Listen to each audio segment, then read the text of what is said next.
जय हिंद। नमस्कार प्यारे बच्चों, स्वागत है मेरे मैथ मानिया चैनल में। तो आज हम लोग जानेंगे कि डायरेक्ट प्रोपोर्शन और इन्वर्स प्रोपोर्शन क्या होता है। तो आइए जानते हैं। ये पहला हमारा टॉपिक है, डायरेक्ट प्रोपोर्शन जानेंगे, फिर इन्वर्स प्रोपोर्शन जानेंगे। तो अगर आप मेरे चैनल पर पहली बार आए हैं तो लाइक करिए, सब्सक्राइब करिए, बेल आइकन दबाना ना भूलें। तो आज चलिए जानते हैं कि अगर हम लोग मान लीजिए क्वांटिटी जो होती है, जैसे मान लीजिए हम लोग क्या करते हैं, अगर कोई दो क्वांटिटी है x और y दो क्वांटिटी है, ठीक है, दोनों एक दूसरे से रिलेटेड हैं। मान लीजिए जो x क्वांटिटी है कि चेंज होने से y क्वांटिटी पे असर पड़ेगा या चेंज होगा, तो उसको हम लोग कहते हैं, मान लीजिए x क्वांटिटी जो होता है वो y के क्या होता है, प्रोपोर्शनल है। मतलब अगर x बढ़ता है तो y भी बढ़ेगा, x घटता है तो y भी घटेगा। इसको हम लोग बोलते हैं डायरेक्ट प्रोपोर्शन। जैसे मान लीजिए अगर हमारा क्या है, x and y is directly proportional, means इसको हम लोग लिखते हैं, इसको पढ़ते क्या हैं, x is directly proportional to y। Means x quantity को अगर इंक्रीज किया जाएगा तो y क्वांटिटी भी इंक्रीज होना चाहिए। अगर x डिक्रीज हो रहा है तो y भी क्या होगा, डिक्रीज होगा। इसको हम लोग बोलते हैं डायरेक्ट प्रोपोर्शन। जैसे अगर हम लोग इसको कांस्टेंट, इस सिंबल को बोलते हैं, इसको प्रोपोर्शन का साइन होता है, इसको जब हटाते हैं तो एक कांस्टेंट आ जाता है के वाई। यहाँ के क्या है, एक कांस्टेंट है, ठीक, एक कांस्टेंट है। तो y को जब हम लोग इधर लाएंगे तो ये हो जाएगा x upon y equal to k. यानी कि x को इंक्रीज करेंगे तो y भी हमारा क्या हो जाएगा, x और y का जो रेशियो होगा वो एक कांस्टेंट टर्म आता है। इसको बोलते हैं कि x is directly proportional to y। इसका फॉर्मूला क्या बन जाता है, हम इसको लिख सकते हैं कि x1 upon y1 equals to x2 upon y2। आगे भी कह सकते हैं x3 अपॉन y3। आगे भी कह सकते हैं x4 upon y4। This is called always constant. इसको हम लोग क्या बोलते हैं, ये हमारा x बाई वाई की वैल्यू हमेशा कांस्टेंट होती है।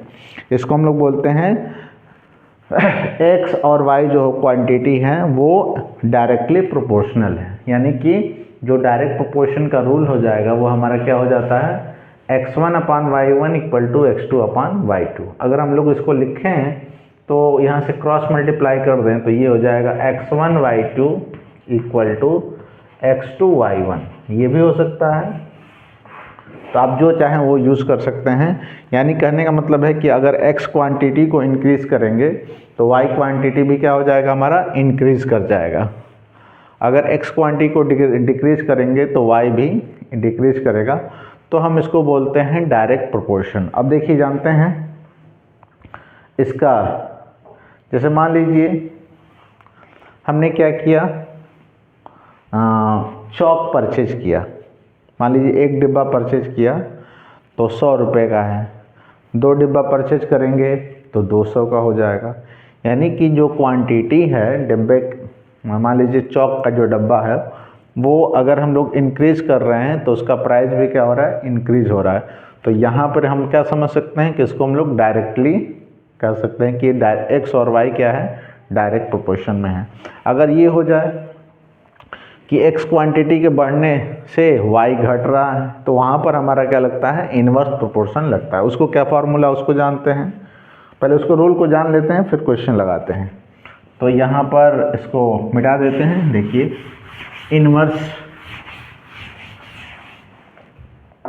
इन्वर्स का जो हमारा रूल है वो क्या है, इसको लिखते हैं कि x एंड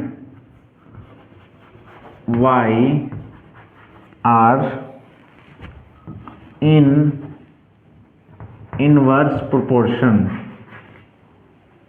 हम क्या कर सकते हैं, इनवर्स प्रोपोर्शन। इसको इन्वर्स प्रोपोर्शन में क्या कहेंगे? इन्वर्स प्रोपोर्शन का मतलब उल्टा होता है।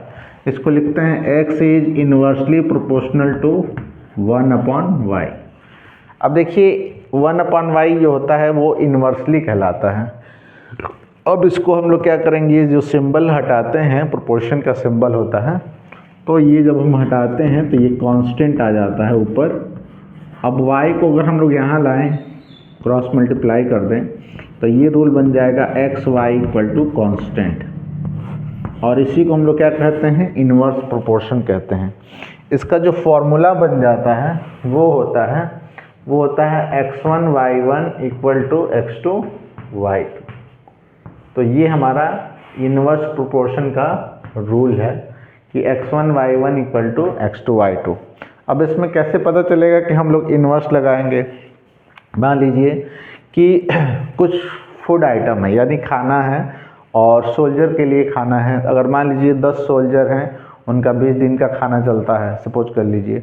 अगर 20 सोल्जर बढ़ जाएंगे तो खाना कम दिन में होगा। वहाँ पे जब हमारा क्या होता है, अगर मान लीजिए हम कहीं जा रहे हैं, हमारी स्पीड 100 किलोमीटर की स्पीड से जा रहे हैं या 50 किलोमीटर की स्पीड से जा रहे हैं और 2 घंटे में पहुंच रहे हैं, तो अगर स्पीड को कम कर देंगे तो हमारा टाइमिंग आवर क्या हो जाएगा? स्पीड कम कर देंगे, टाइमिंग आवर बढ़ जाएगा। तो वहाँ पे हम लोग इन्वर्स प्रोपोर्शन का इस्तेमाल करते हैं। और जहाँ पर क्या होता है, x क्वांटिटी के बढ़ने से y क्वांटिटी घट जाती है, और x को घटने से क्या होता है? y बढ़ जाता है। इसको हम लोग बोलते हैं इन्वर्स प्रोपोर्शन। तो आई होप आपको समझ में आ गया होगा। जैसे मान लीजिए हम लोग क्या करें, अगर हम लोग कोई सर्किल है, सर्किल का रेडियस मान लीजिए r है, तो इसका एरिया हो जाएगा कितना? एरिया हम लोग निकालेंगे तो एरिया हो जाएगा पाई आर स्क्वायर। अगर सर्किल का रेडियस को डबल कर दें, क्या कर दें? 2r कर दें, तो एरिया हमारा क्या हो जाएगा? एरिया हो जाएगा 4 पाई आर स्क्वायर। यानी कि पहले एरिया हमारा कितना था? पाई आर स्क्वायर था, और रेडियस जैसे मैंने डबल किया तो एरिया क्या हो गया? 4 टाइम्स बढ़ गया। यानी कि अगर हमारा रेडियस इंक्रीज हो रहा है तो एरिया भी क्या होगा? इंक्रीज होगा। इसको हम लोग बोलते हैं डायरेक्ट प्रोपोर्शन। अगर तो ये डायरेक्ट प्रोपोर्शन और इन्वर्स प्रोपोर्शन में अंतर है। तो चलिए इस पे क्वेश्चन देखते हैं, तब क्लियर हो जाएगा कि आपका क्वेश्चन क्या है।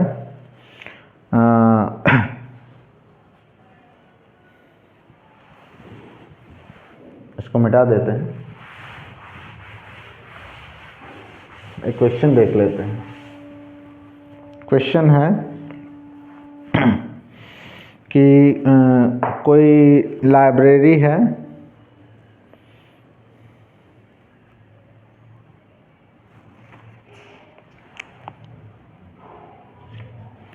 जैसे मान लीजिए हम लोग देखते हैं x और यहाँ y लिख देते हैं।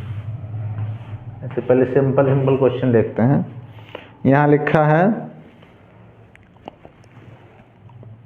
6 और यहाँ 60 लिखा है, फिर यहाँ लिखा है 8 और 80।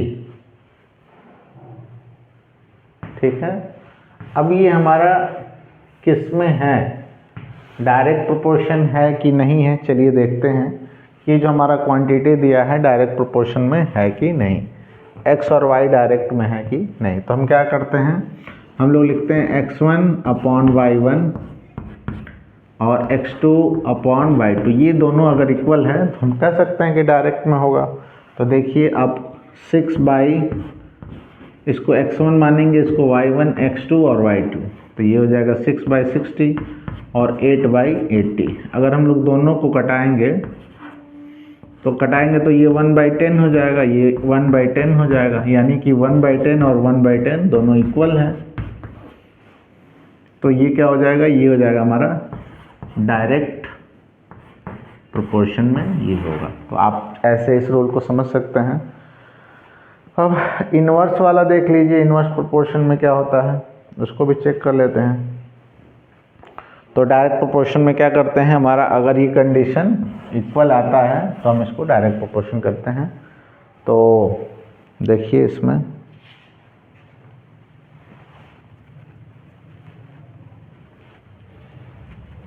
इसमें इन्वर्स वाले में देखिए, इन्वर्स प्रोपोर्शन का क्या है। जैसे मान लीजिए यहाँ पे हम लोग कोई नंबर ले लेते हैं। पहला जो नंबर हमारा है वो है 60 और 1 करके, यहाँ लिख लीजिए 60 1 और यहाँ लिख लीजिए 30 और 2।